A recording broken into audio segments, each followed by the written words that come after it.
Paul. Hello, Capucine. All Welcome right. to The, Quantum Leaping. the quantum leaping with a sibling, two Yeah, entangled sibling particles. yes. This one's fun. I This is a fun episode. I'm glad it did not get out of hand, and it could have gotten out of hand, but we reined it in. Yes. So, engineer and software guru Piero Madar is going to be our guest, and um, we explore a lot of things in this episode. yeah. Everything from birth and our sibling upbringing to near-death experiences and laws and principles and quantum physics and quantum entanglement. And wow, what didn't we cover? Well, I know. I think it's interesting to see how two people under the same roof, similar parents, and how different perspectives on learning and very similar interests. So I'm excited to share this one because it really was fun. Thank you. I feel honored to be able to banter back and forth with you guys. Yeah, it's a This wonder will be you got a fun. word in edgewise. So stay tuned and yeah, it's fun. All right.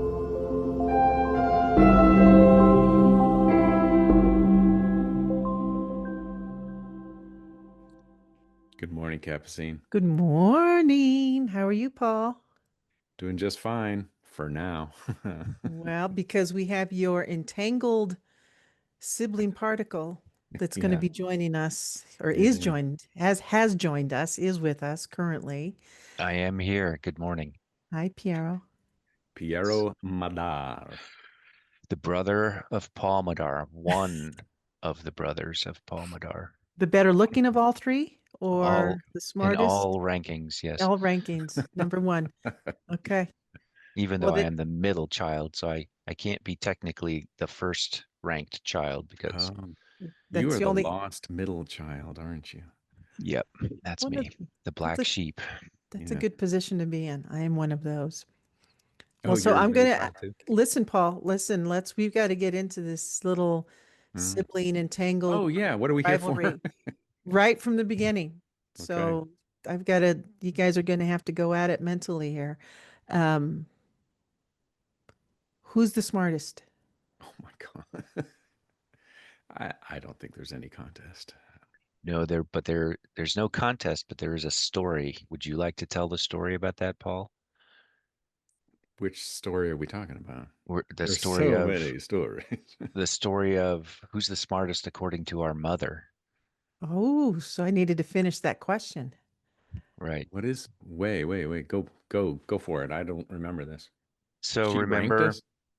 back early when we were wee lads, escaping the 60s and getting into the 70s, that was a big time for people to invest a lot in the results of IQ tests, right? Oh, okay. IQ tests were a big thing. Huh. All right. So apparently you and I both got tested, IQ Huh. tested at an early age. I don't know, 6 years old, five, six, something like that. They actually test 6-year-olds? Wow. I guess. I don't Huh. really remember it.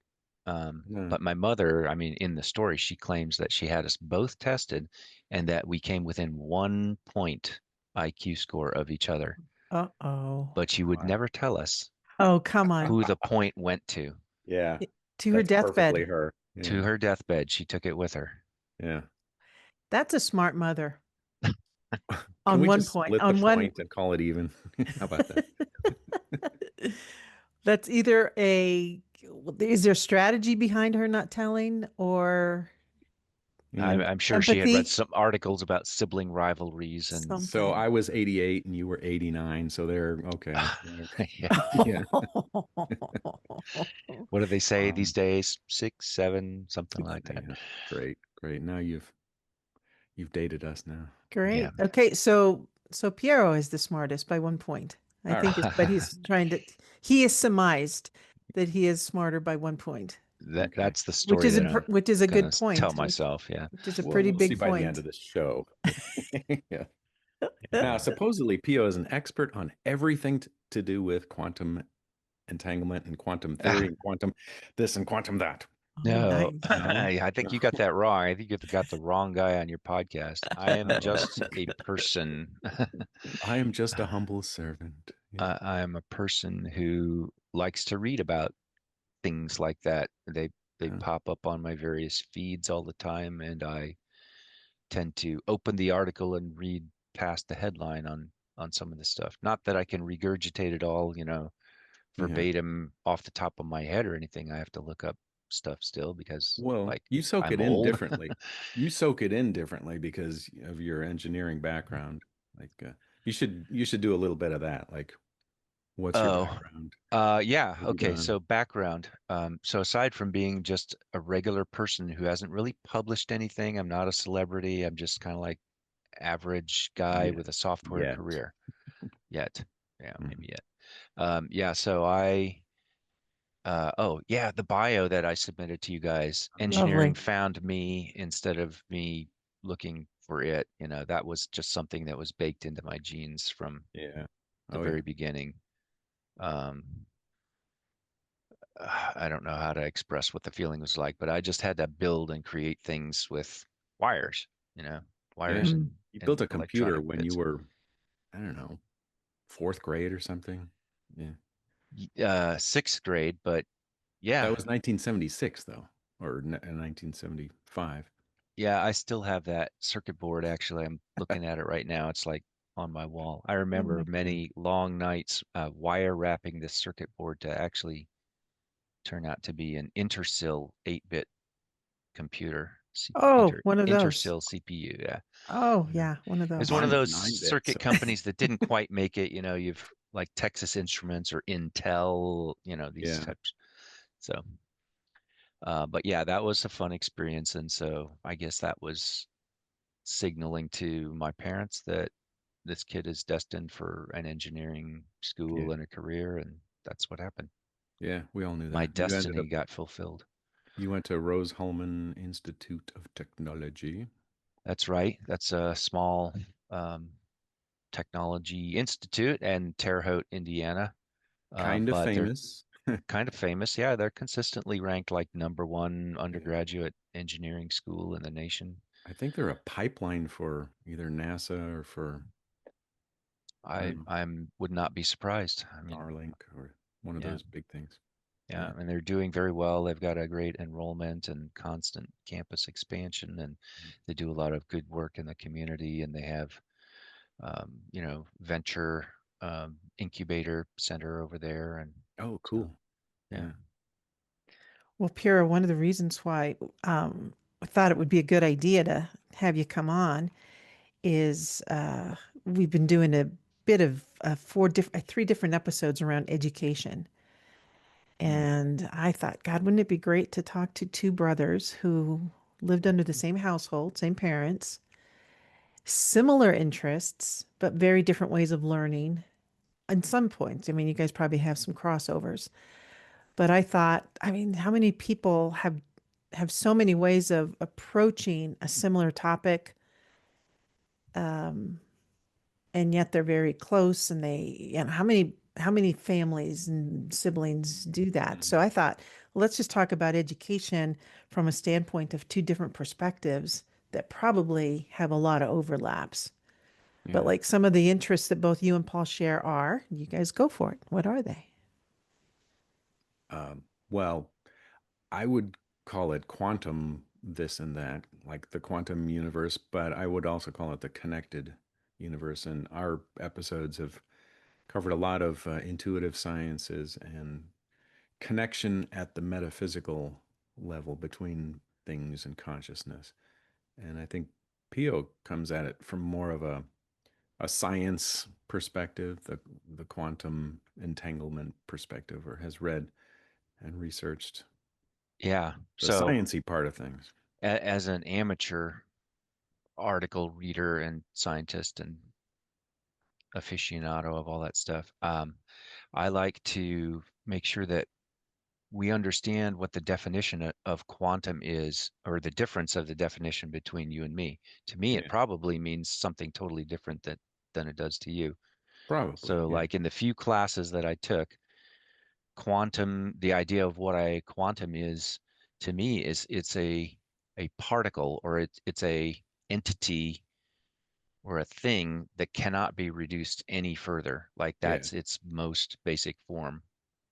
The smallest packet of information. The smallest packet of energy or mass or information or whatever Yeah. is something that cannot be broken down any further. And then so you're at this bare level of how do these things interact with each other to form Yeah. Mhm. the universe that we experience. So when I read these articles, and I fish out some of these quantum science articles, I don't have the technical background that you do, but I come in through the door of metaphysics and intuitive sciences, and I look at this information, and I, sometimes struggle a little bit, but I look at this information and try to weave it together with what I have in metaphysics and my experiences with metaphysics and you know uh, space-time continuum perspective. So yeah, we're coming at the same thing, but we're looking through very different lenses and Hmm. experiences. Yeah, Yeah. for sure. Who okay, so same household, same mother and father.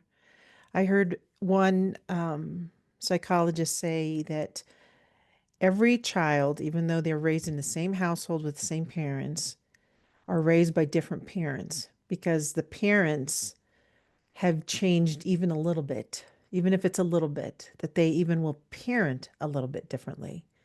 Therefore, they Oh, have like in the somewhat, sequence order of siblings. yeah, because Yeah. because as parents are growing and they've learned a few things from maybe one, two, or three child, Hmm.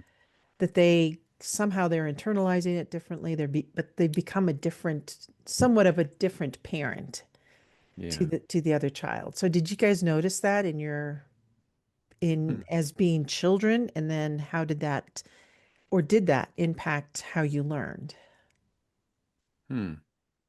I know my dad spent, I think, more attention on Pio than with me, or different kinds of attention.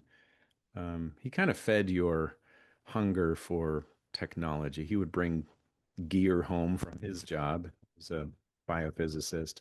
Your dad was a biophysicist. Yeah, and he would bring discarded computers and just things that people would put out in the hallway as junk, and he'd say, "Oh, wait, I think my boy will like this," and he'd lug things home, and then Pio would dissect them and recombine them, Yeah, and that and that early those were good computers. times for sure. He brought Yeah, a lot of good junk back from the lab that, and it was safe too, you know. It's something I can just tear down and not yeah. have to worry about putting back together to get it Right. working It again. was already Just scrap. Yeah, yeah.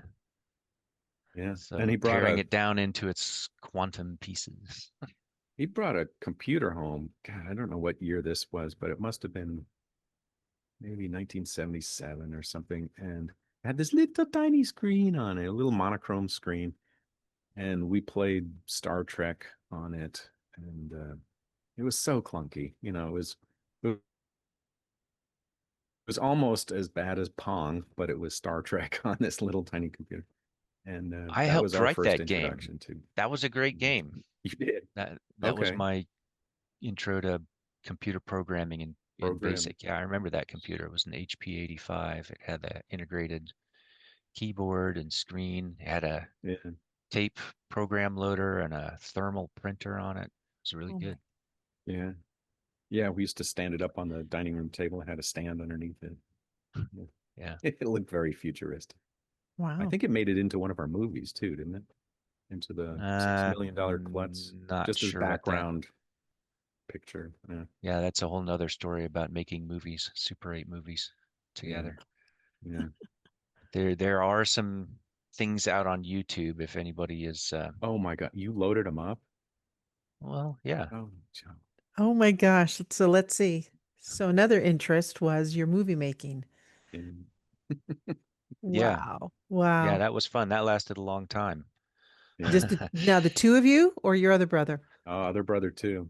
He was So the three of the you guys. director. Pio was the photographer usually, and then I was the hapless actor stunt person. Yeah. Yeah. We found, so this is how it all got launched. We found a camera. Every kid snoops through their parents' room at some point or another. So we found this Super 8 camera. We're like, what's this? It was I forget what kind it was. Uh, but just a real basic one. Yeah.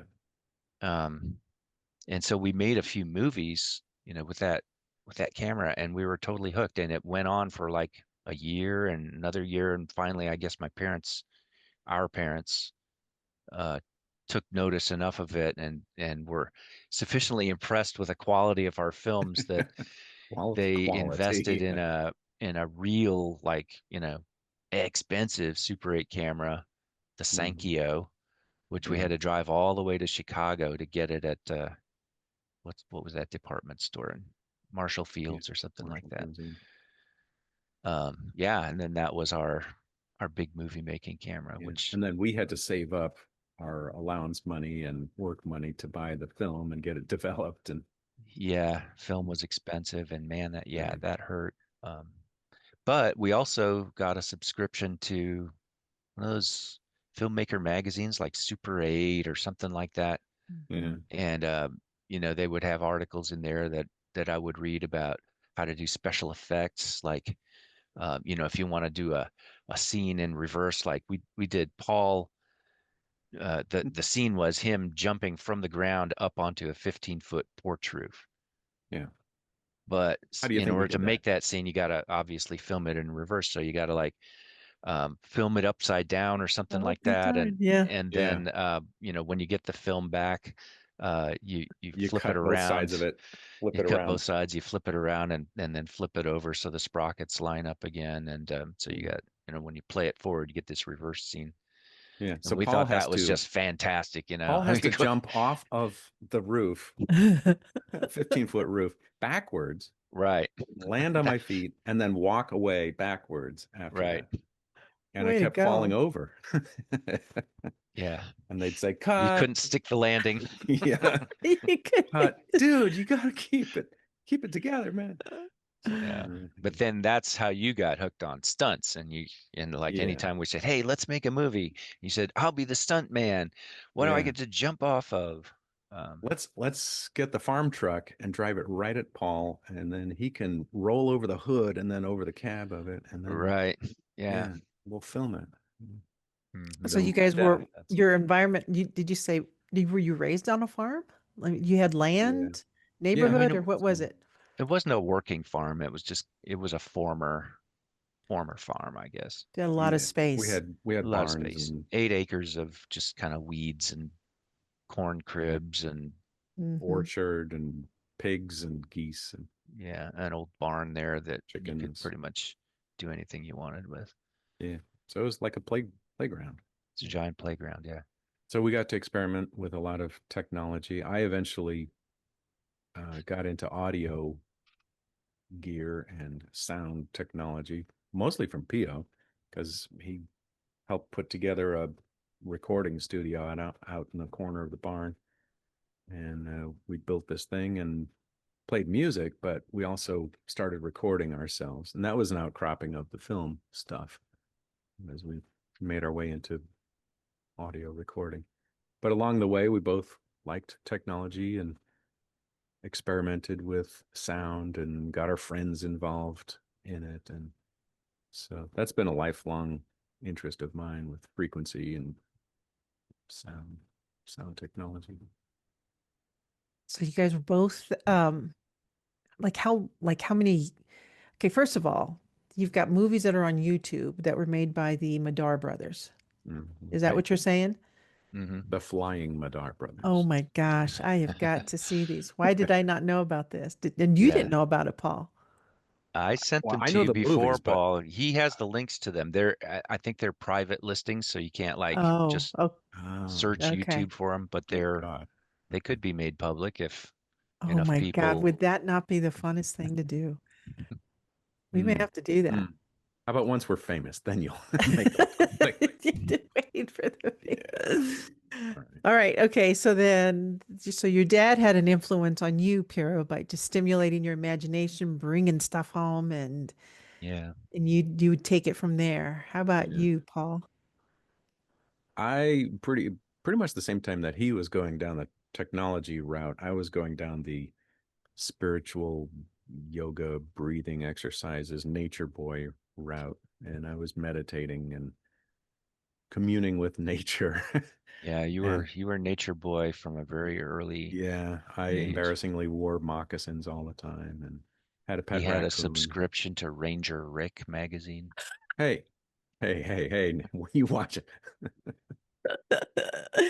That's Yeah. right. Did we, oh wait, before I go any further, did we have any guidelines or set any, like, what line should we not cross before you share Oh, anything?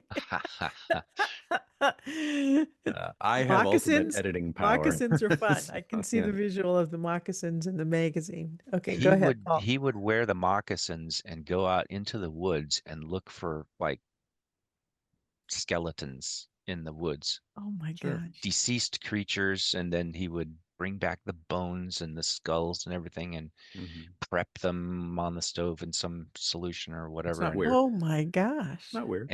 he had a whole like museum. He had his own museum. Yeah. I had a skull collection and other bones, but yeah, mostly skulls of animals. I'd peel them off the road and Oh, prep them. Yeah. Yeah. It's not weird. Oh, it's not weird. Yeah. But the old question here, is it nurture versus nature? Like what do you th what's how would you guys respond to that question? I think it was more the freedom that we had. Our parents Hmm. gave us so much freedom to create, and that was the age before, all the social media stuff took over and Yeah. digital this and that. So yeah. it was a lot of just outside running around, experimenting, building stuff, exploring. We did a lot of Yeah. bike riding and beer can hunting, and it was it was just so much freedom that we had that I think you just naturally start going down avenues that you find interesting. And I found nature Mm, and mm, psychology and parapsychology interesting stuff, and he found technology, and he was totally free to do it. And Andre was really into art, older brother, mm, mm, and art and reading and literature and writing and that kind of stuff. mm. Yeah, we were very Yeah. free to explore our interests. So you mentioned a little about what your dad did for a living. What did your mother do for a living? I know we've talked a little bit about that in different episodes, but um, yeah, She was a stay-at-home mom entrepreneur. was she? Hmm. Yeah. Yeah, she was always into something though. She always had some kind of hobby or thing Yeah. that she was deep diving into. It was in the beginning, it was what, recycling, Yeah. like in the early 70s. She's always been like way ahead of her time. Yeah. Hmm. She helped start a recycling center there in our town, in our hometown. Yeah. And then she was a restaurant owner, Mm-hmm. a massage therapist. She got her RN Yeah, she was a nursing student. nurse. Mm-hmm. Um, And she was, oh, and she was very active in like local plays, yeah, just really, really super local theater in a Mm. like a local church or whatever, putting on a production of something. yeah. She was very theatrical and dramatic.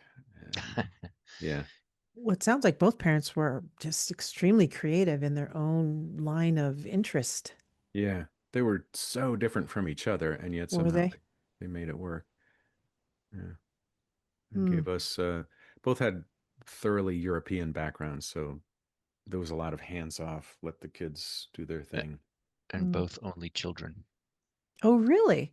Yeah. Yeah. Now that's another interesting thing. And single parent We household. did not have a great extended family. We didn't have cousins or nieces No or nephews or uncles. anything hanging around. Like there were no family reunions. That's Yeah. completely absent from our American So that experience. that also fostered this crucible of us being together, and there's no outside influences going on, or visiting, or taking trips to visit other aunts and uncles and cousins and nephews. And it was just us. So Wow. okay, let's get along and let's create something. Yeah.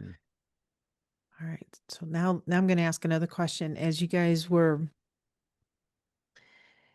involved in your own interests, did both of your parents nurture, provide for both of your interests? Or did one parent lean a little bit more, like you said, Piero would, your dad would bring stuff home and like, would both parents say, Paul, like your dad, Paul, what would your dad say about your creative interests? And oh, what's my question? Is one parent more for each of you? Were you drawn more to one versus the other?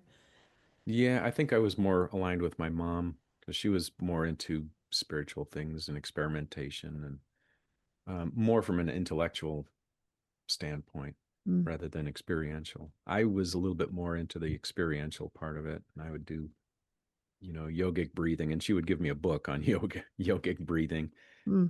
and I would actually try it out and do the Now, stuff. would because those would be books that she would also be interested. She'd It have on was just hand, on the shelves. Yeah, she would or just, she, or yeah, would she she was go and interested.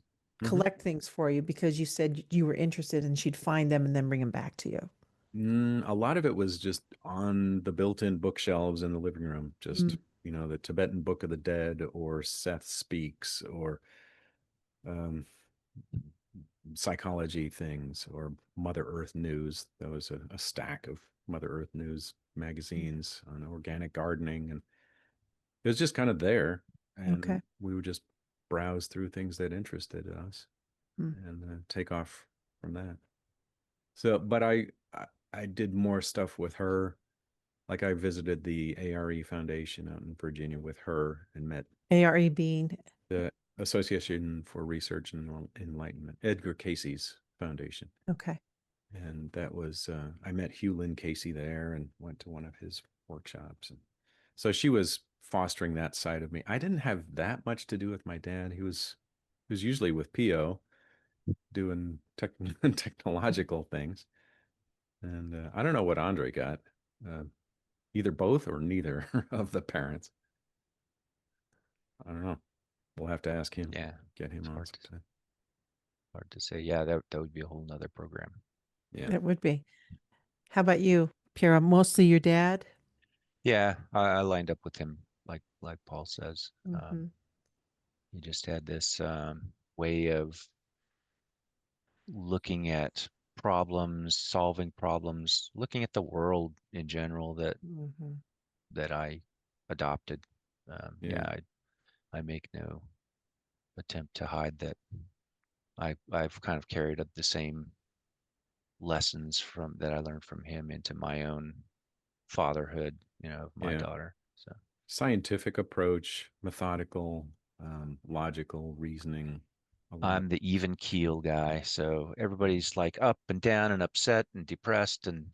angry or happy or whatever, and I'm just kind of like floating along at, And you tend mid to go level. like right in for solutions. Like, well, okay, so this is what's wrong with this system. So let's fix this system. Yeah, that has been a lifelong, really tough lesson for me when it comes to the domain of like emotions and relationships, Hmm. especially like with women, because like I'm surrounded by women. I've got Amen, a brother. female 18-year-old cat that's nagging at me all the time, and I've got a daughter upstairs, and I've got a wife. So yeah, there's a lot of female Yeah. energy around here, and I have learned a lot of lessons about how to cope with it or deal with it Cope with it and as, deal with it. I love as a those male. words that Coping, you coping with women by Piero Madar. Yes, coping skills There's your cope, book right cope there. with it, deal with it. Oh my Dealing with gosh, those in the sounds. most loving way, Oh, of of course. course. right. Okay, now No, since you actually, brought I know what you mean.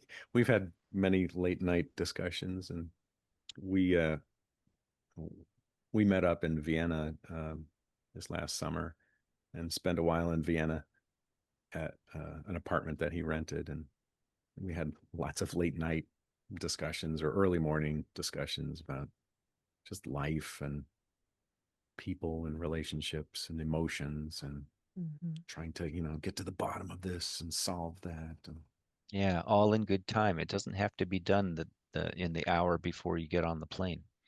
Yeah. Oh, really? So did you guys have the timing conversation? Yeah, No. timing. Yes. All Yeah. right. So that's really funny because I love how you said coping and dealing with. Because I have four sisters, so there's Oh, no wow. no male energy in my family. Yeah. And Our your dad is dog, still recovering from yeah, all the of that. dog that we had was a female. The dog that I have now is a female. The gerbil was female. Yeah, I mean, just really, it's always been predominantly that. However, I have a son, and most of the children that our sisters had were mostly male. So I think there's Hmm. only out of, yeah, only four granddaughters. So you're coping and dealing with males now. Yeah. I would never say Well, coping or dealing with. I would just, sorry guys. When I was younger, I would always like, it would be so fun to be a guy. Like it would be so fun because I was always drawn to male energy from just the adventure part, the activity part. Like hmm. out of the girls, I was called the tomboy.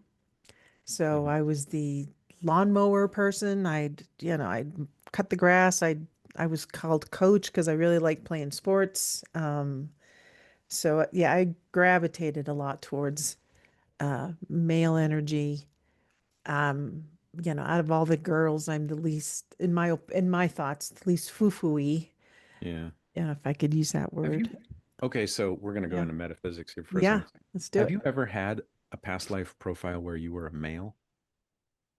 Has that ever come up, either in Oh a my crossing gosh. You know what, now or that you're saying that, otherwise? I don't think so. See, I have never had a female lifetime come up as a significant lifetime. I'm sure Yeah. at some point I was female, but No, I take it's that never back. actually come up. There was one of them. Oh, Um, Australian outback, or was that? no, this one was when I was in the Civil War. I was like a high-ranking officer Hmm. in during war, and I was a North or male. south? Oh, I can't remember that now. Oh, really? Um, I can't remember, Paul. Hmm. But it was the war. Yeah.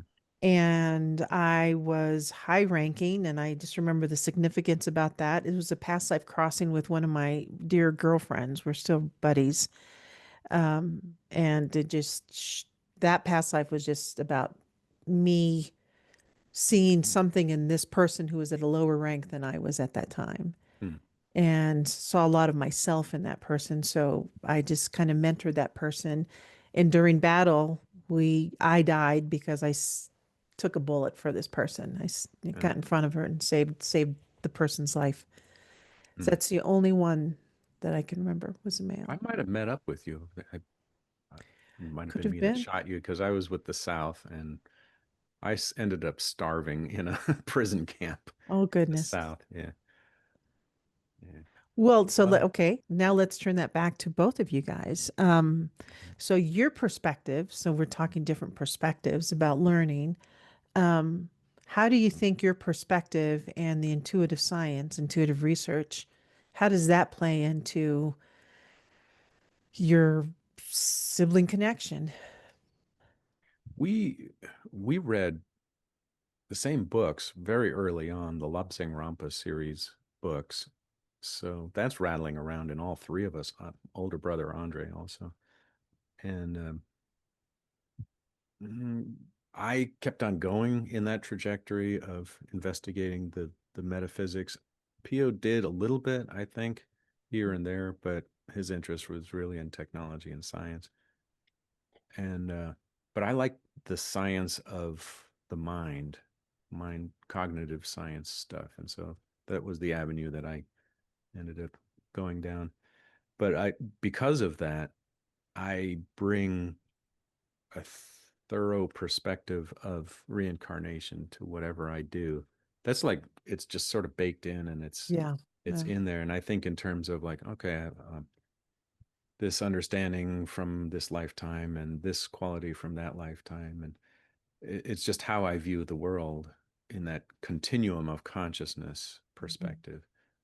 And I sometimes forget that other people don't view the world that way. They don't think in terms of their past lives and what they bring to this lifetime and what you're setting up for a future lifetime. Would you say that at an early age that you had belief about reincarnation that made sense to you, or did that start later in life? Yeah, very early on. I think Very from early on. about the age of 11 or 12, Mm, I just okay.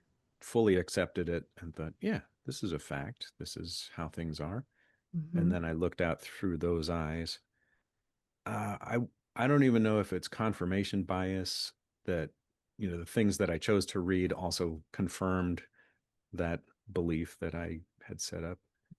Um, but I think just everywhere that I turned and everything that I read was geared that way and Hmm. supported that way. I don't know if Peel continued much of that, or did you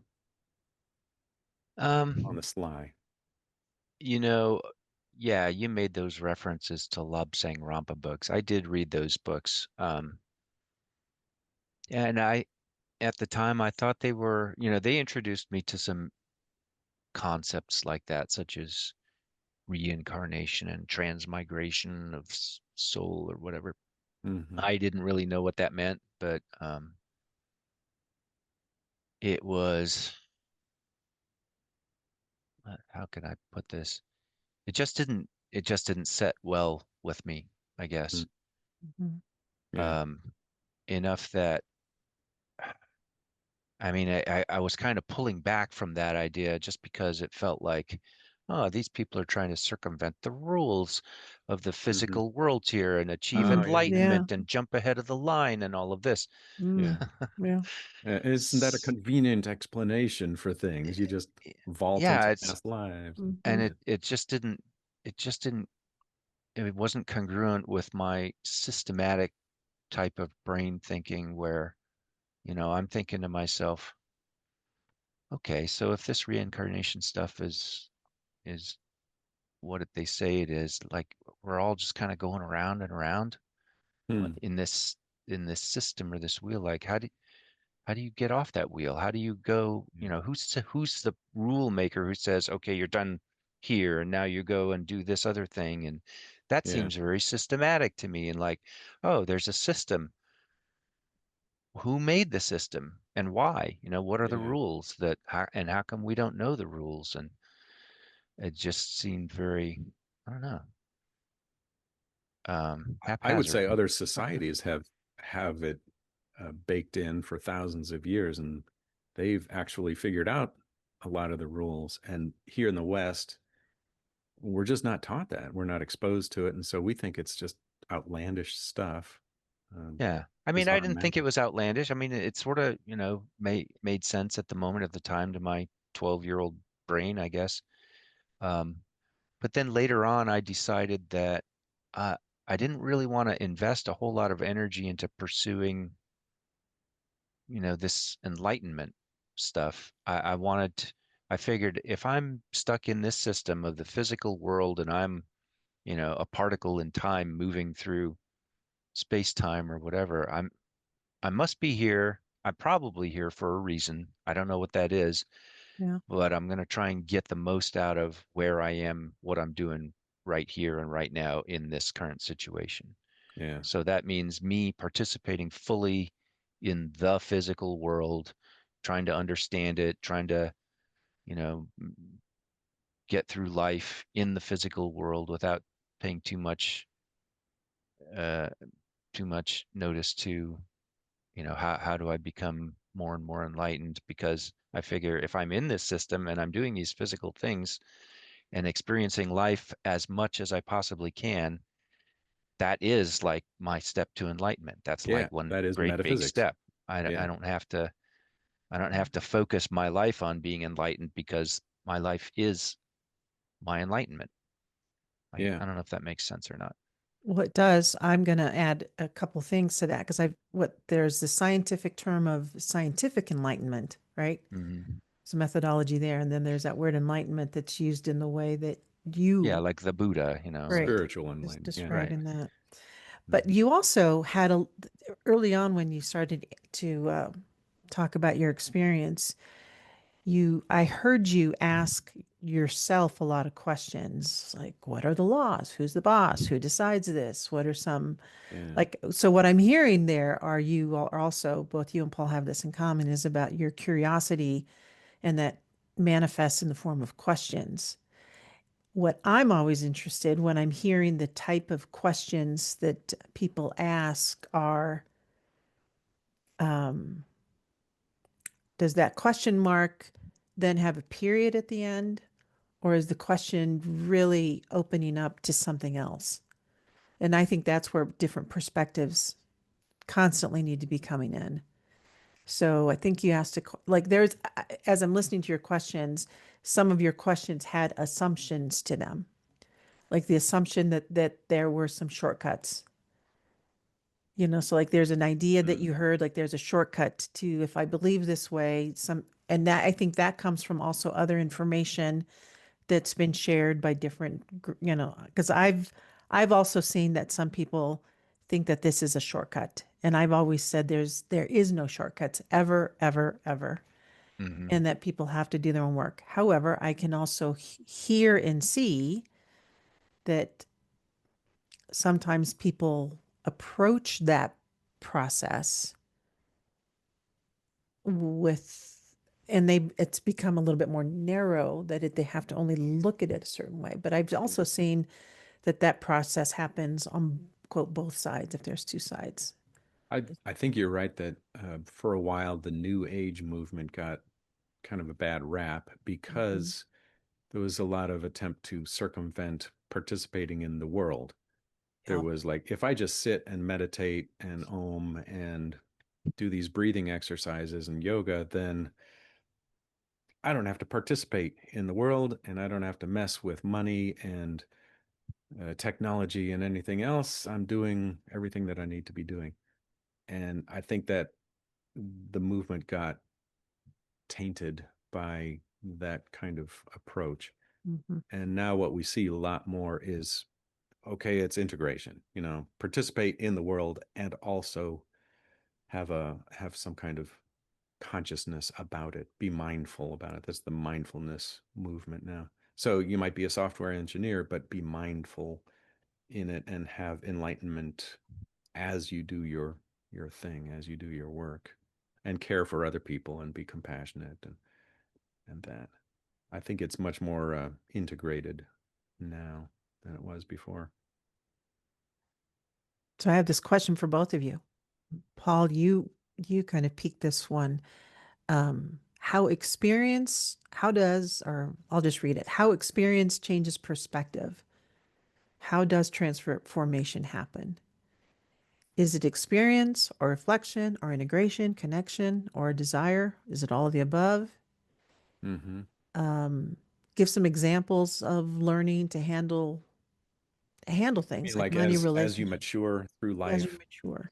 yeah, how how do you grow up or how do you change or transform?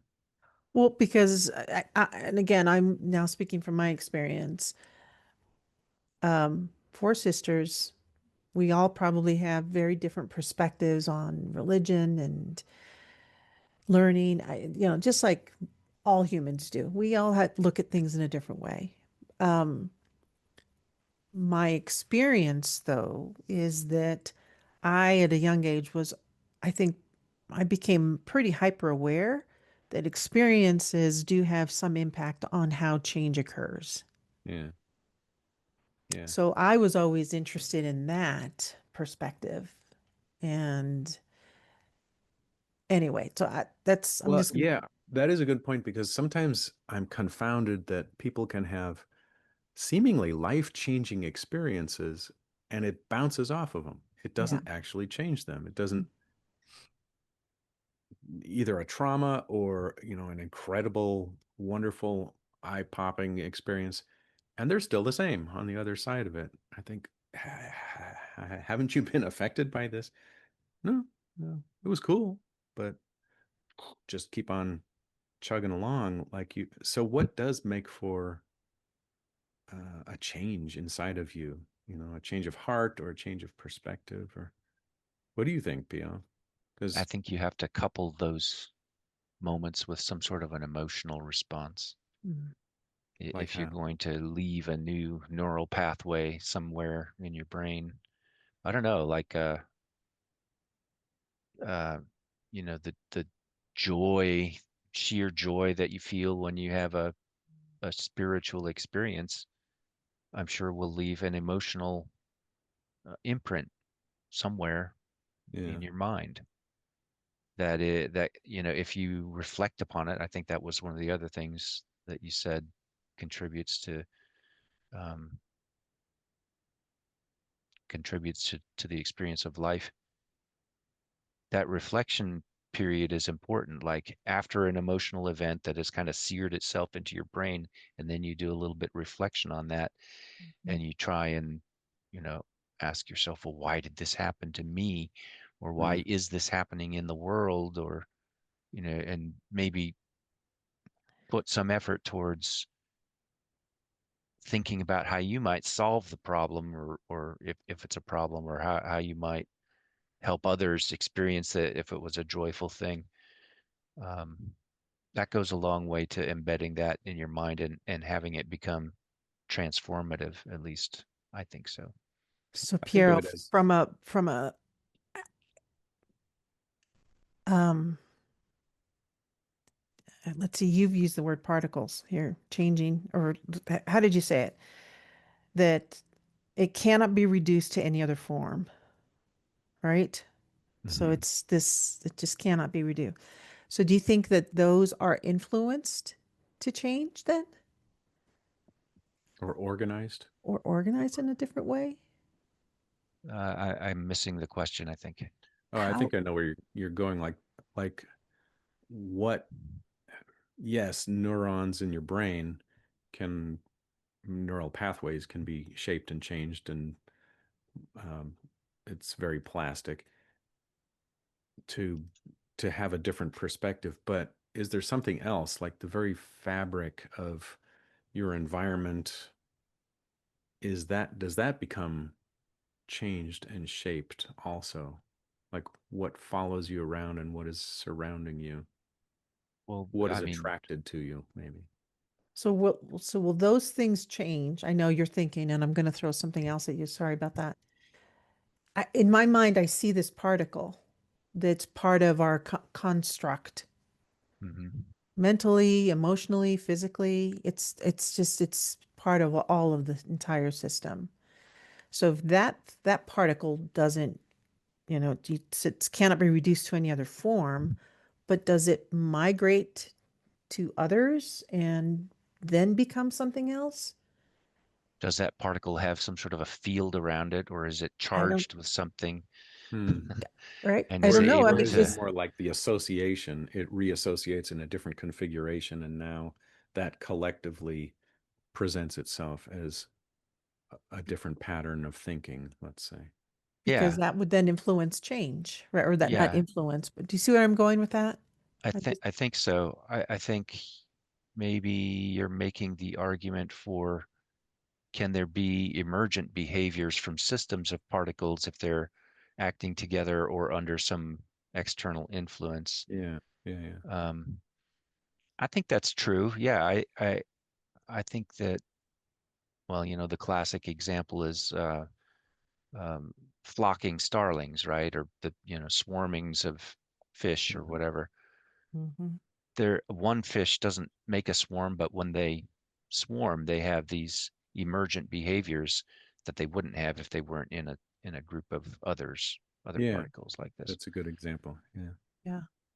So yeah, I think there's something to that, and maybe that is, I don't know if you're still after the, whether that emergent emergent properties of a system like that can be transformative hmm to a Oh, we person see or it a lot in psychology with trauma therapy, where you've got someone has lived through some kind of traumatic event, and they're just different afterwards. What is different? Is it the brain that's different? Is it the neural pathways that are different, or is it a perspective and a lens that they look out through at the world that's different? Is it their physiology that is then feeding back and changing the way their brain works? Is it chemical or is it all of it? That's yeah. I mean, it's got to be all of it. I don't think we're at a near We're a solid answer yet, yeah. right? But I think It, that's for me, that's the point. Like, I'm not looking for an answer. I'm just looking for, in your experience, Mhm. is are all of those things probable? Probably, Yeah. I right? mean, I've seen some really fascinating stuff, just by watching a simple Nova episode on PBS. I remember one of them really stuck with me. I think it was several seasons ago, probably 5 or 6 years ago. The Memory Hackers episode, where they're trying new ways to help people with PTSD and Mhm. fear, hmm. and they're doing it purely with science and drugs. Like I think there was this. Let me see if I can just kind of summarize it real quickly. Somebody with a fear of spiders, an arachnophobia, comes in, and Mhm. they want to do an experiment to see if they can remove this fear permanently from them using a combination of memory editing along with a drug that they take.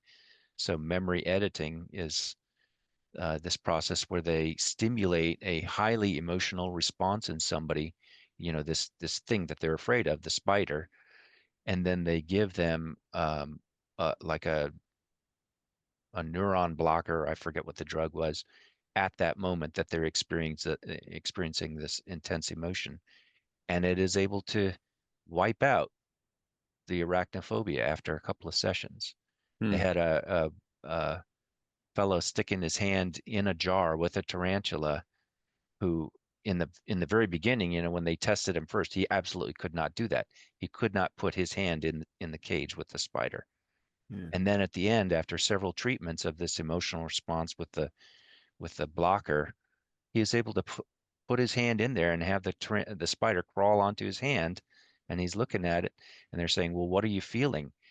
He says, I feel like I should be feeling terror right now, but I don't. It's just the most incongruous feeling in my brain to have Yeah. this fear response just basically surgically removed, not surgically, of course, but Yeah. Edited precision out. removed, edited out. Yeah, it was edited out of his personality or his psyche or his being. Yeah. And somehow he had a memory of Yeah, fear. he had previous memories that he was supposed to be afraid, but he wasn't Yeah. afraid. But the emotion wasn't triggered. Yeah. And I just found that totally Yeah, fascinating that Yeah. the brain is like neuroplastic like that. yeah, the brain. Yeah, so my question to that would be, it's almost like you kind of like if you'd go into a computer and you kind of like adjust one little, this is me totally out of my element, but this is how I would imagine it. Like you'd go into a computer and it's like, oh, that little thing right there, that little glitch, I'm going to remove it or adjust it so that Hmm. it doesn't do that anymore. Hmm. Yeah. You're But changing the programming. Yeah. changing the programming. Right. However, so then I go back to, we're going to go back to, again, I get queasy when I start using the spiritual word, but from a intuitive research perspective, um, it's just affecting the brain, but it's that experience, is that experience still there? Like the memory's still there, but the experience, maybe the emotions are not there. But can someone really release themselves from whatever it is they need to learn by just turning a switch off? Or does someone have to consciously move through some stages, let's Oh, say like back to karmic steps or editing. something? Maybe. Yeah. Yeah. Karmic editing. Karmic editing. Well, supposedly you can do that, or a guru can do that. They can neutralize or wipe out your karmic lesson. I never Wait, quite, what? No, yeah, let me tell you. Go, I never you tell quite yours, bought into Paul, and that then I'll though. tell my. Go ahead. Yeah, I never quite accepted that I don't somebody else either. can say, essentially, your sins are forgiven. Your karma is Yeah. released. You no longer have this lesson. It's done, and I did it for you. Like, But that's like selling indulgences in the Catholic Church and all that. yeah, yeah. For the right price, I will take your karma away from. Yeah. Yeah. I don't know. It just sounds slippery. Which Maybe in it's self possible, but itself incurs its own karmic debt for that person later yeah, on. it seems like the guru would then take on Hmm. Something. karma, but then he burns it up or something like that. Okay, so I have two things. Paul, Ooh. you remember now, because I'm going to come back to you about, because you do have experience as a conductor Mm, with, well, you just have experience of everything that that entails, right? But there's this other person on, I've only seen her online on YouTube. I'm not going to mention the name. Um, but she has experience of having people go through regressions. So mhm. she'll go in and then she'll take them deeper, deeper, deeper. And one of the things that she does is I'm observing this. I don't know how she does it but Yeah, how she then um, asks the question or gives a directive of will you allow so and so to come and release you from that pain? mm, Will you allow so and so to come and, have that pain either be seen differently? So, in other words, goes in and adjusts or alters. yeah, So the person then supposedly comes back and refreshes. And every time I see that, I'm curious because I'm like, I just want to be open. What is it that you're doing? But what yeah. always stays in my mind is I don't think I don't, it's maybe a moral thing. You should not mess with people's way of learning what they need to learn. There's easier ways, obviously, but I don't think you completely wipe things away. I don't think Yeah. anyone has that authority or should have I think that.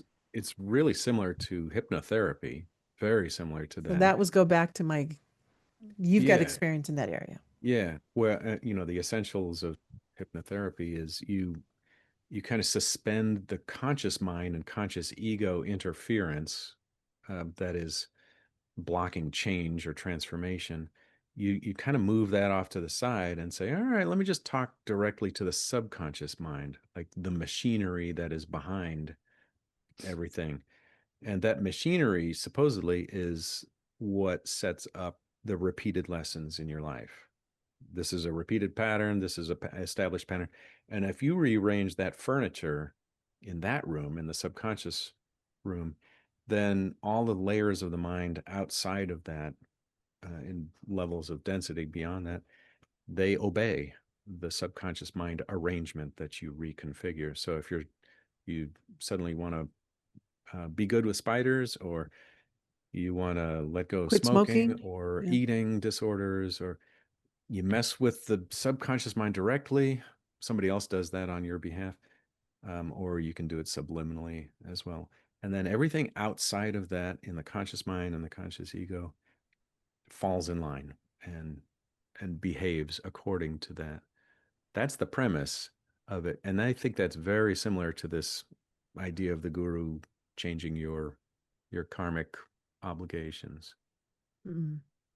Because you believe it, you as a young acolyte go up to the guru and say, please take my karma away. And the guru says, whop, hits you with the peacock feather. And you go, oh wow, okay. Now it's all gone. But it starts with that belief, a really deep belief Mm. that you are different now, that you are changed. Yeah. I used to bite my nails when I was little. And it wasn't until I was older where I wanted to understand. I had the desire. It just goes back to that question. I had a desire to want to understand why I did that. Right. So I made it a point to just pay attention to every time I wanted to, gnaw on my fingers, what was running through my brain, what's ticky ticky, and it was usually pretty a lot of fast activity. And then I would just start thinking, okay, just pay attention to one thing and then do one thing that you're really nervous about or thinking about. And the more I just started to connect with this activity and the brain activity and all the what was going on, I slowly started to wean myself off from it because I was starting to be more aware Mm, of what was contributing to this action. So, this is me. Would I want someone to say to me or to do that hypnotic thing and say, yeah. "Yeah, you don't have to bite your nails anymore. I've Yeah. rearranged the furniture in your brain. You don't have to do that." versus there's so much I've learned about doing it myself. Yeah, understanding yourself and self-control and But I can see the benefits of maybe taking, and I'm going to use the word shortcut, and maybe that's wrong to say it that way. yeah, But anyway, yeah. It's like Ozempic for the brain. You got your Sometimes you just GLP-1s and your Karma 2 blockers. yeah, exactly. yeah, Ooh, that would be a good drug.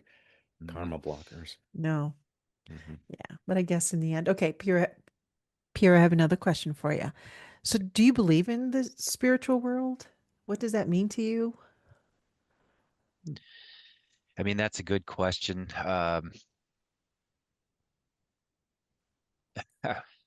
I just wish there was something repeatable that we could do, that as an experiment, but we just haven't done it yet.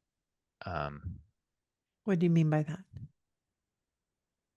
You mean like um, near-death experiences or what yeah, realm? something along that lines, or communicating with people in the afterlife. Like, I I mean, it would be great if I could actually text, Papa or something. Yeah, Like, have a repeatable thing that you could show, like, yeah, this is, you know, irrefutable evidence that I'm talking with somebody in that afterlife. And yeah. I just, there's been several TV shows and high profile mediums and psychics and all of that, but I just never felt that there was, well, number one, there's nobody doing any research in that, like, government funded research or university research or anything into those areas anymore. Well, there Mm, probably is, but I think there is. Yeah, Yeah, there is. yeah. like, I mean, this would be earth-shattering, groundbreaking news if it was, repeatable across laboratories everywhere, wouldn't it? So I think I know what you mean by repeatable, but can you give me an example? Like, what would it take? What would a repeatable, Okay, I'll give you an example yes. that's hanging on my bulletin board right here, actually. So my mom, going back to the entanglement parent stuff, she was a big believer in the spiritual world, and she set up this little test after she dies. So she says she gave to me a sealed envelope. It's like bank type envelope, so you can't see in or Hmm. look at the contents or anything. Just, a secure envelope with a little slip of paper, and she said there's a word on that slip of paper in there. And your job after I die is to go find a spiritual or a medium person or somebody who claims that they can communicate with the afterlife people in the dead zone, and then have them tell you what the word is, and then you open the envelope right in front of them and you look at the word, and if it matches, they are authentic. Mhm. And I have no idea what the word is. It's here, still sealed in this envelope. It's like 20 years later now. Okay. I have not opened it or peeked or done anything to it. I'm just waiting for the day that somebody tells me that this person absolutely will take on your challenge, guaranteed 100% results. They will match the word, whatever it is, because they've been verified to speak with dead people. So I got a couple of problems with that.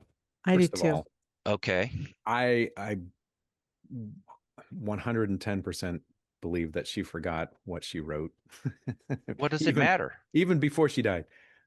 The other thing is there are mentalists out there that could decode your body language and eye movements and But Piero But doesn't know I what's have in there. plausible deniability. I do not know what this word is. She yeah, said, her words to me were, once you see this word, you will instantly know that it came from me.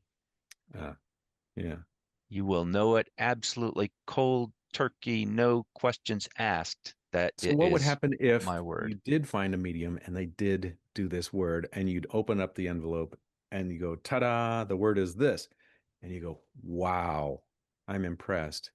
Does Yeah. that change your entire worldview, or It do you would. That would start be like a doubting that transformative event for me. do That you would be start like doubting it though? emotionally. How Within how would I doubt that? within a couple of days, you're going to start poking holes in it. That's the nature Ah, of our system here in the West. Is like, yeah, maybe there's some way. Mm, I don't I know. mean, to me, that's like a If you could James do it Randi level again, test, you know? He was always exposing charlatans and whatnot. yeah. Um, but yeah, it's That, I here's my thoughts on that, though. Thank you for sharing that. My okay. thoughts are this. I believe your mom gave you that challenge because she wanted you to keep moving towards that question you keep asking. So I think she gave you a challenge, and that challenge was to investigate more of something that cannot be seen.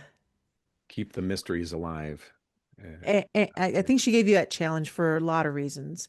And I think as I'm hearing this, that you have kept that challenge in the mindset of a scientist still.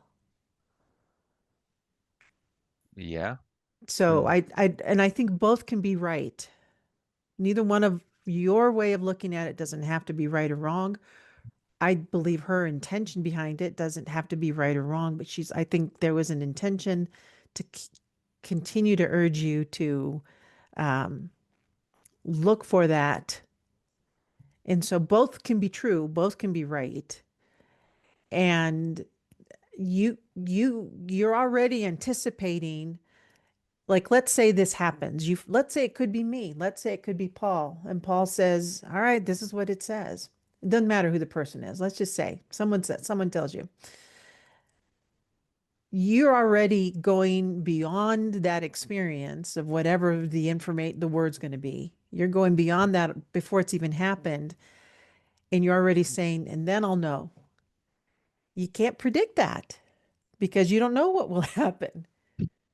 You will not know, but you're already predicting that that's how you will behave. And It that it kind of sounds takes like it would be convincing enough to me. Like if Hmm. somebody came and they said the word is blah blah blah, snip open the envelope, pull out the slip of paper, word is blah blah blah, and to me that would be I hear what you're I think that saying. would be See, transformative because I mean I hear that what validates my notion a notion that I'm on the fence about right now. Like, do yeah, we exist Yeah, as entities after we die? You know, is yeah, there a consciousness after death? That's my big question. And yeah. if that little slip of paper test can, somebody can pull that out, and even if it's a mentalist, I don't see how a mentalist would yeah. know. You'd have to have it in there to begin with for a mentalist to draw it out. Yeah, or it'd have to be some part of my digital footprint, on the internet or something maybe Mhm. that they could guess about Or it's me. a lucky guess.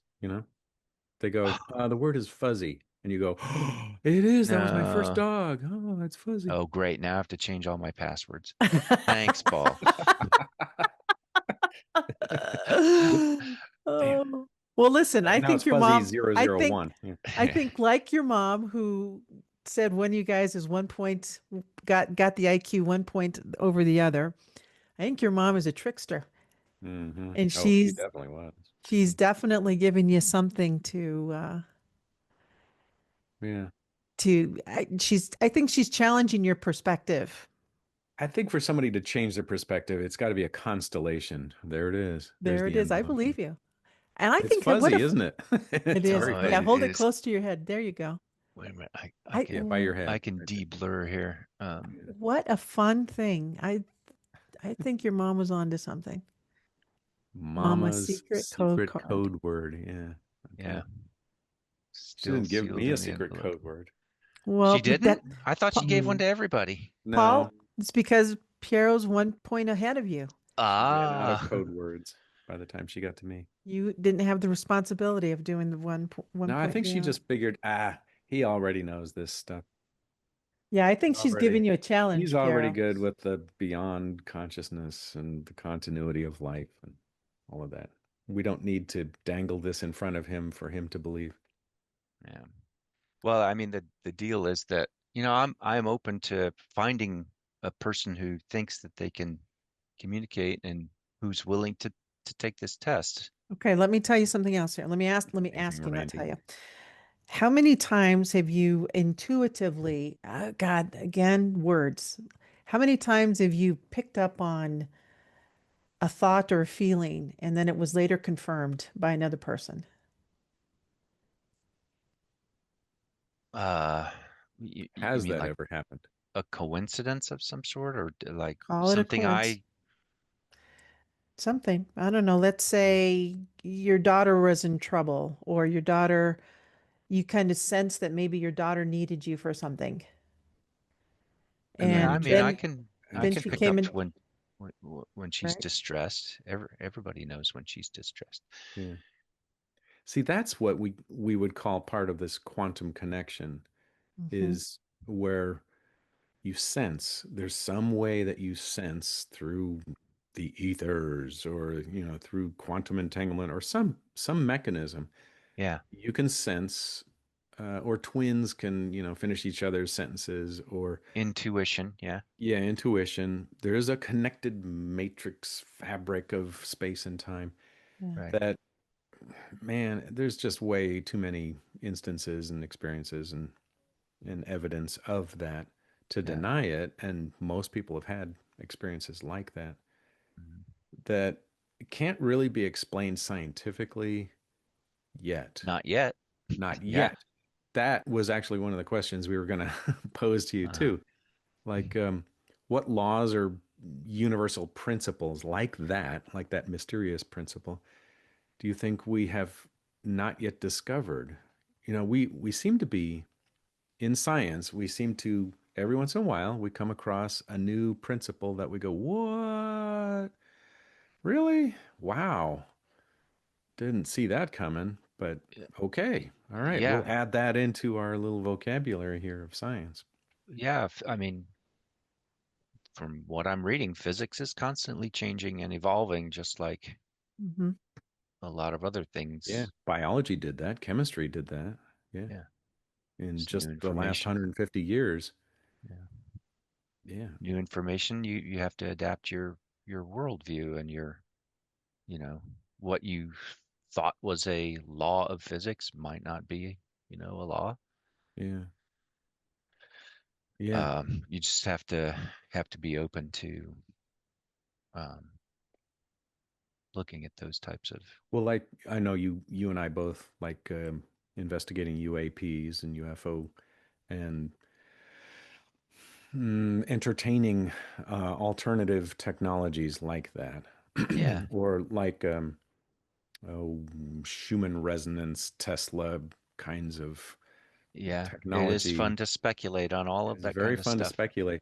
Now, flash forward 100 years from now, when somebody has actually developed an electrolysis hydrogen based engine, and it's The water car, the water car, the and it's famous water actually car. been permitted by the big oil companies to, And they proceed. Yeah.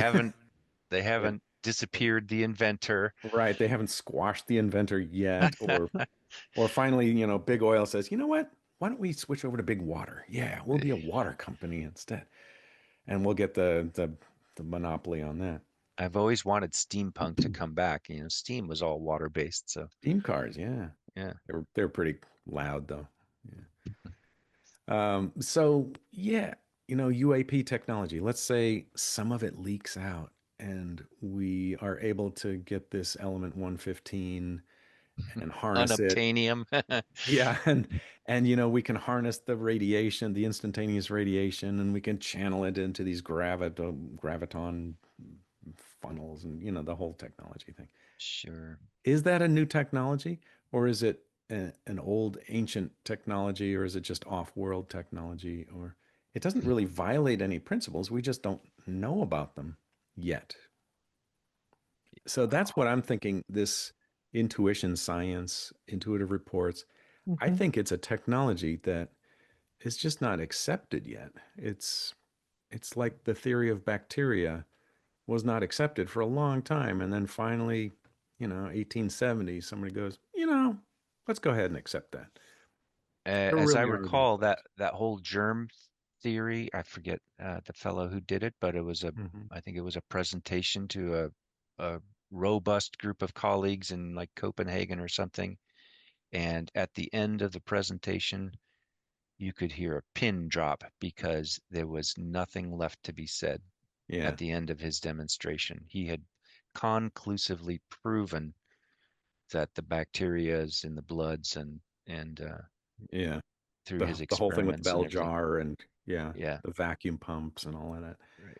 There And was nothing left to it was question. conclusively proven, but Yeah. the I don't think intuitive reports are there yet. They're not Yeah. conclusively proven. You'd have to approach Like, it from a scientific construction for people to actually buy yeah, it.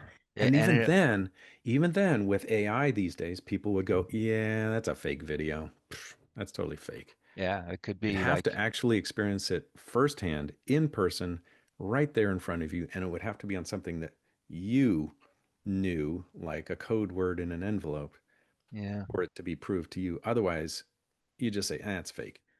That's it would just have to be repeatable too. yeah, Like just because, mom did a little code word envelope, that's just one data point. But that's what I'm saying. what if you had a whole crowd of people write a secret word on the envelope Hmm. and then, you find somebody who says that they can communicate with dead people and they kind of tick these little envelopes off, one after the another, random sampling from Yeah, world like the great population. Karnak. He'll hold it up Yeah, against his exactly. forehead. Like, Yeah. yeah, I mean, Uh, that's all right. repeatable and that's irrefutable, right? If you had it, In the cool. education world, we would do what's called inter-rater reliability. And so when we would do our observations in the classroom, usually you'd have to do at least three or more people that were doing observations, right? Hmm. And then we'd all compare our notes. But you also said conclusively proven. So here's I don't know if it's a problem. I have a concern about it.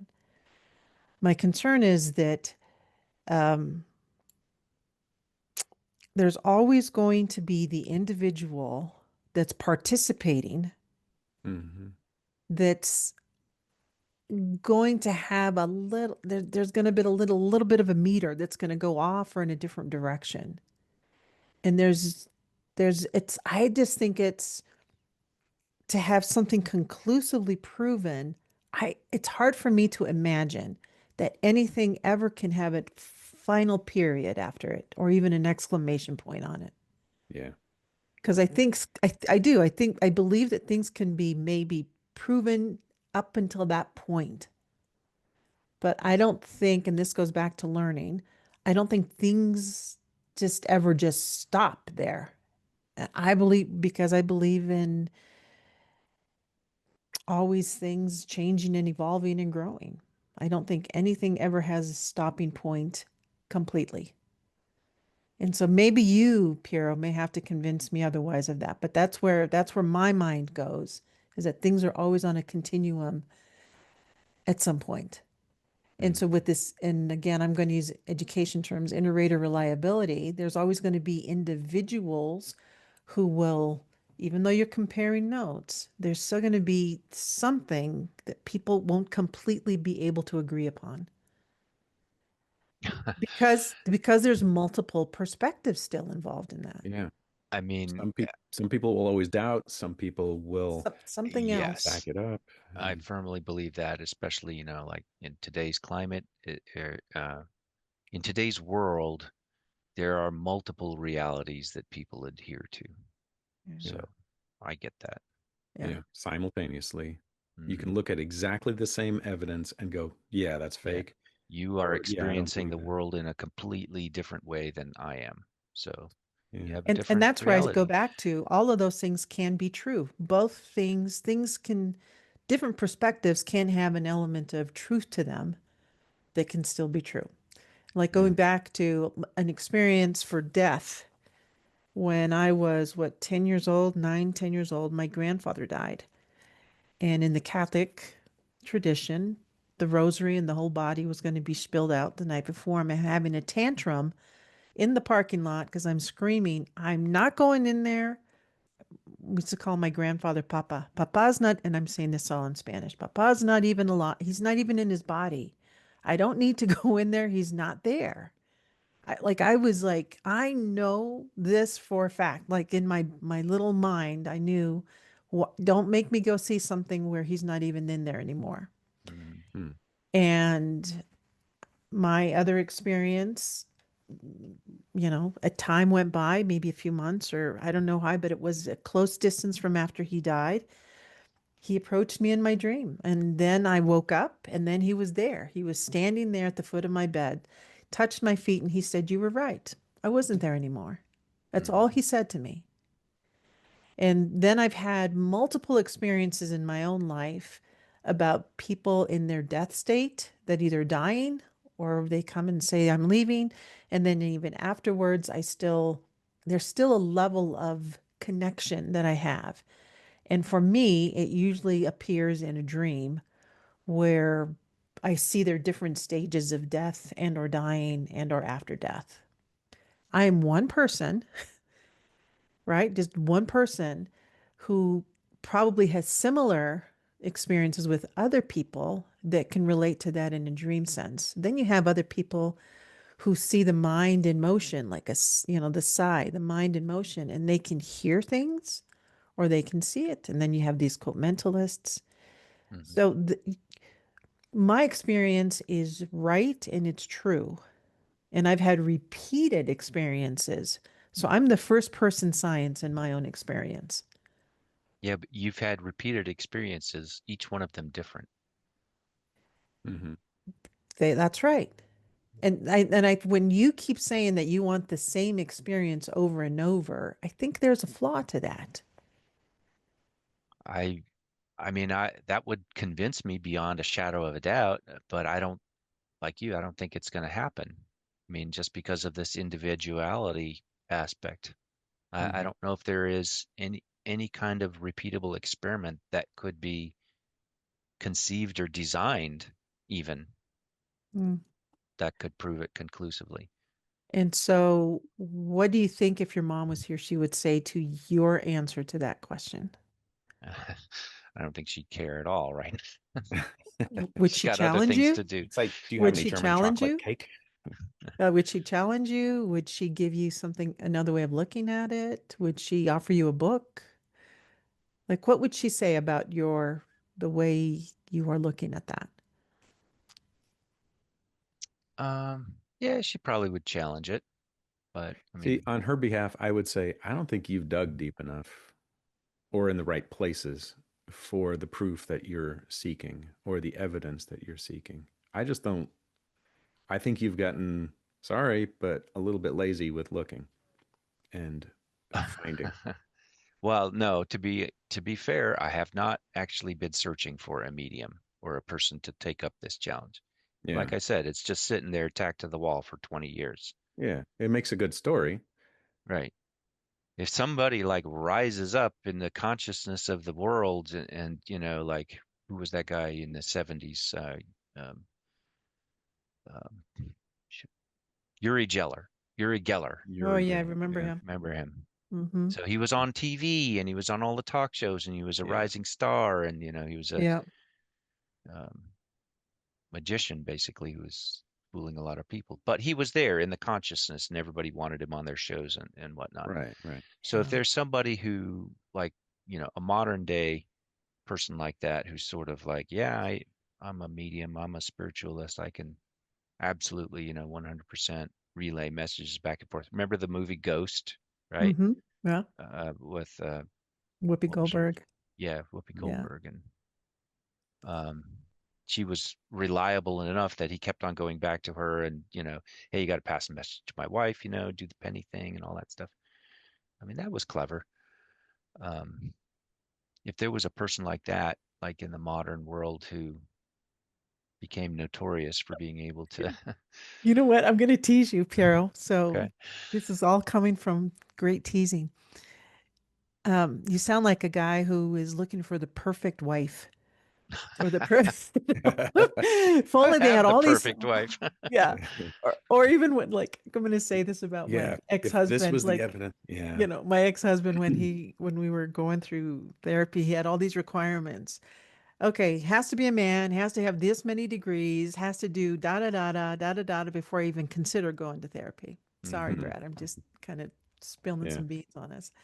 it's It's got to like be you have so repeatable. It's many got to be lists. this, You have a this. lot Yeah, of there are certain lists. bars to be jumped over, right? Yeah, Everybody has bars, right? I'm yeah. not I gonna. Now, just what if there was a collection of thousands of near-death experiences and everybody said basically the same thing? Yeah, I mean Thousands that. of them. Okay, so that to me, that is convincing too. Is that not So enough? Thousands no, of no, no. near-death I experiences? so I like to call myself a wavering atheist. Okay, so I'm a couple years ago I would have been a solid atheist, but I'm wavering now because of a lot of these, anecdotal stories that I'm hearing that, like you said, Paul, have many threads in common with each other and are from, it's a data set now, right? Yeah, Mhm. yeah. It's a set of Legitimate, like stories actually, yeah, from Yeah. a large sample population that is starting to correlate around certain key concepts. yeah. What if there was one those thousands of well-documented experiences of reincarnation? Yeah. Would that be proof enough for you? Um, you know what? If each one of them were like individually provable Yeah, somehow, each I don't one know in what the experiment you would do to say that somebody's been reincarnated, but not even an experiment. It would be like, let's say there's some kid who remembers being having a different name, and he was on a aircraft carrier and he flew this kind of plane and he knows hmm exactly what kind of plane it was and he knew like his squadron buddies and everything about his squadron buddies, still remembered it, yeah. and they met up with one of his squadron buddies, and the squadron buddy confirmed everything that the kid had been saying about their life in World War II. I mean, yeah, that would be pretty convincing. There is that case actually Okay. Right. They that have multiples of exists. those, yeah. Yeah, there's multiple things like that. Uh, Where But someone actually does go and research it and yeah, and it's all confirmed and mhm, yeah. corroborated and all of this and written and published and mhm. compiled. I think that no matter how many of those examples exist, I think if somebody wants to stay a wavering atheist, they're going to stay a wavering atheist because you've set up that identity as a wavering atheist, and you say, "Well, I just need a little bit more proof. I just need a little bit more, just a little bit more, just Well, I had an identity of an atheist before I became a wavering one. all right." So we're getting there. Oh, that was good. Things things change, right? How about a That was biased good. atheist? Yeah, I mean, I'm adapting to new information just like we Oh, talked about. I love right. it. That was a good one. But a Yeah. good point too. Yeah. Yeah, but weirdly enough, I know what you mean about Yeah. there's some things that I I don't know if I would ever have enough evidence to change my mind about. Yeah. And it's just like, no, sorry. And there's Right. another helping of evidence. I go, yeah, no, I don't think so. Oh, you talking about crypto investing now? Well, There that was might one be of one the of them. Yeah. there was I think one of the I think the first Men in Black movie where oh, what's the character name? K. Who's the which one's which? I K can is never Will remember. Smith, right? Who's the other one? What's the The old actor's name who dog. plays that one? Tommy Lee Jones. Tommy Lee, love that guy. But I think it was in the first movie. So Tommy Lee Jones's character, was it M? I forget his initial, but Hmm. he was teaching Will Smith's character the ropes. And he goes and he's looking at trash magazines, like Enquire, things like that. It's like, what are you doing? I'm doing some research. This is where I find all the information. You Yeah, never know where you can I go. Do you remember remember that that Yes. scene. point? That Yeah. stuck in my mind. And I thought, that's a truism. Like there's always information within everything, even if it sounds crazy. all the conspiracy journals have a kernel of There's truth an behind Yeah. element of there's a nugget them. there, There's right? And just enough truth in it. so Yeah. you got to Makes stay you open. go, For me, hmm. it's like just stay open, even if you think it's not. That's not where it's going to be. You never know what you're going to find. Yeah. Anyway, I mean, that's funny. I'm very open to the idea of life after death or existence or consciousness after death, I guess I want to Hmm. call it. I mean, um, Well, what does intrigue you about the mysteries of the universe? Like, is that one of them? yeah. Well, I mean, what happens after we die? Of course, Do we that's live on? Yeah. the classic question. Do you live on, as your own private little energy particle, or do you get thrown back into the big soup? And um, Recycled. Yeah. yeah, Yeah. and if you get recycled, or even if you die and nothing ever happens to you afterwards, you don't care, right? Because you're not going to experience it. Good point. So Very good there's that. point. Yeah. I mean, What does it's it like matter? Yeah. Yeah. flicking the lights out during a colonoscopy. You're nowhere basically. Yeah. You're not dreaming. You're not in an afterlife or anything. You're just, your neurons are shut down. But it's very restful. I can vouch for that. In one of my research, I know we're going to probably need to end this conversation Yeah. soon, but I would love how we're talking. But in one of my research, there was an anesthesiologist, and I'm forgetting his name now, that one of his interests of being an anesthesiologist is his interest in people and their near-death experiences or where people die or where is consciousness. He's always had that, where does consciousness reside? So Mhm. he would always, like from an early age, start doing his own research and testing and doing experiments. And he discovered that there was a place in the brain where the little consciousness resides. But he would also say that people aren't asleep. They're not. So it's different than even having a dream in a dream state. But there's this little spot where he believes that consciousness resides. So then he took it another step and he asked another one of his science buddies to measure this through the sound waves. And so by doing that, what he discovered was that that little space where he believes it resides is at the same frequency as when he did testing with monks about when they would do their chanting and they'd go into a deeper state, that it resonated with that same frequency. Hmm. I don't know. Again, but he's also a doctor, he's also a scientist, but he was always interested in it from that perspective. Hmm. And then he matched up with, I'm just so bad with names, with another really interesting physicist, and they did another book. And I'm sorry that I can't remember the names of them, but We'll put it in the show notes. Yeah. yeah. Show notes. Yeah. But anyway, on and on.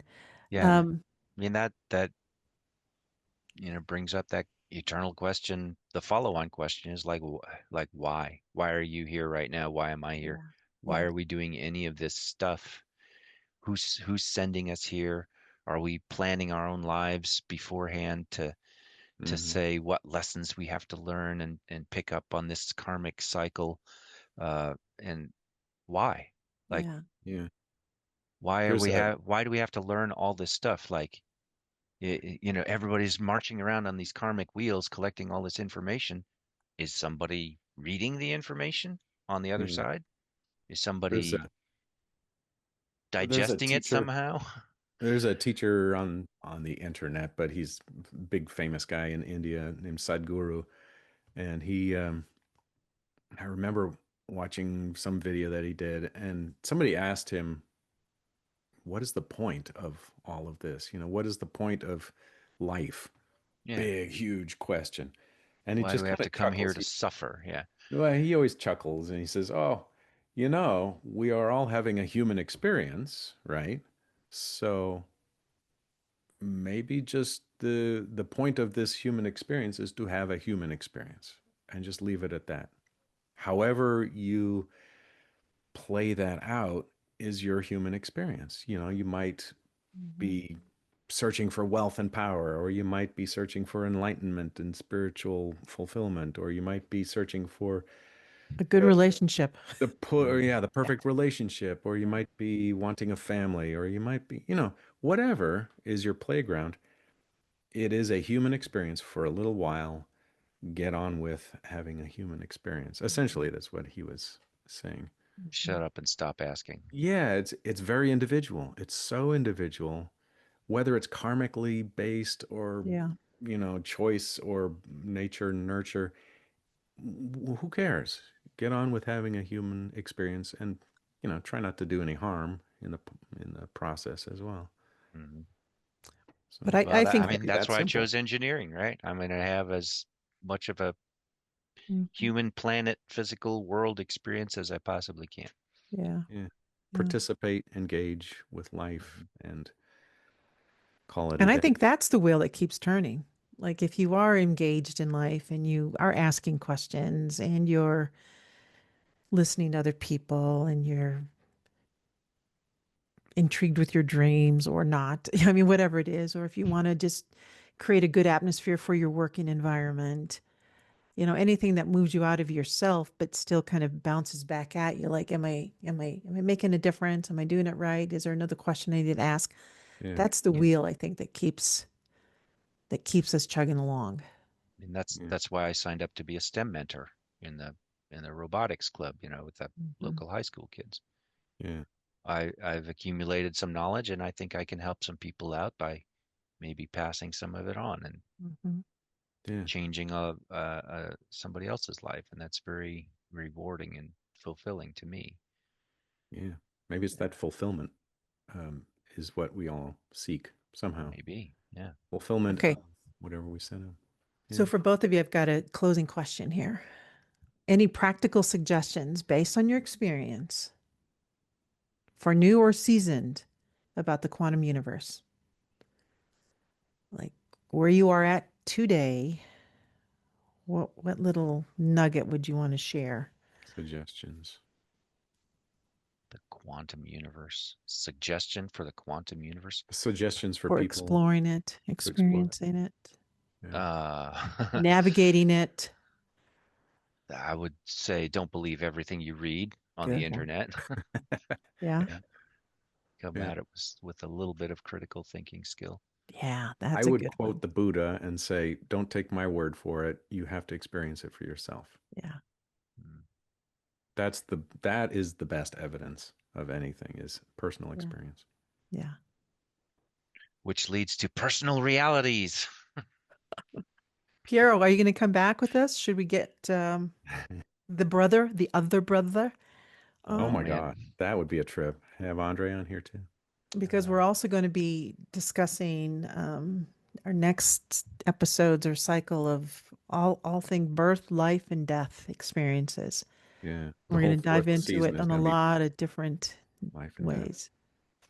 So Yeah. Deep come, topic. deep stuff. Yeah, you guys cover a lot of deep stuff. and Yeah. this doesn't have to stay in this episode, but does anyone want to take a stab at the word of the mother's word?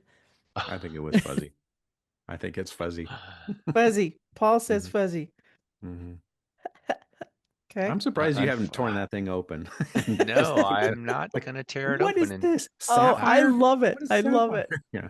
He's going to somebody put his. credible has to come along Oh, first. good Sorry, Paul, Lord. you're Ah, Then not there's a credible yet. requirement. Then there is a mm, requirement for the credibility. Yeah, yeah. and then there's a bar to the credibility. Yeah, Yeah. And then you got to have a degree to hit the bar for the yeah, credibility and then certification. yeah. Maybe a track record of some sort of Yeah. Right. of Okay. Yeah. hits, All right. See, wins all and these, losses. I'm everything. gonna Yeah. make my own envelope and send that to you, and you're gonna have a little All collection right, of them. Right? you go ahead and do that. Okay. You don't want to take a stab, Piero? Have you ever thought about what the word is? Do you want to say it out Oh loud? yeah, I've thought, no, I'm not gonna. I don't want to You're not gonna influence bias myself the Oh, in you know case what? somebody receptor. credible comes along and they like Very pick up on my smart. own energy. Super Hmm. smart. Hmm. Yeah, Super I don't smart want because to. they're probably picking up on the energy right now, I but think it's a very, phrase. It's probably a phrase, not just a word. It's a phrase right. like But she said word on the "You envelope. were the smarter one." Yeah, put the IQ in there. No, she said it would be. positively, beyond a shadow of a doubt, infinitely recognizable as associated with her. So, I mean, that got me wondering, of course, Yeah. like what could that word possibly be? It's just infuriating. Yeah. Yeah, I don't Well, know.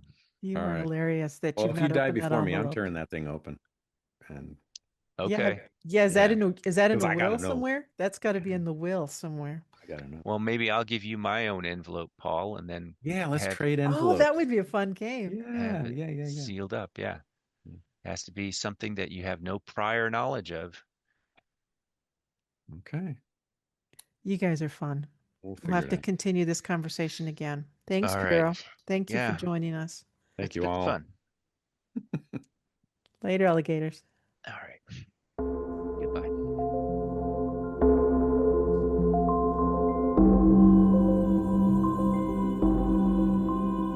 Once Upon a Quantum Leap is for your reference only. This podcast and the material is intended solely as educational information and should not be used for diagnosis or treatment of any health problem, financial, or legal advice. You can listen to full episodes and find out about Paul and Capucine at onceuponaQuantumLeap.com. All reports shared on this show have been released with permission, and identifiers have been removed for individuals' privacy. The Intuitive reports referred to in each episode are available on our website, on the podcast page, and through links in our show notes. We encourage you to listen to those for greater context. If you're interested in obtaining your own intuitive report, go to quantuminsight.co. That's quantuminsight.co. You can listen to us on Apple, Spotify, or wherever you get your favorite podcasts.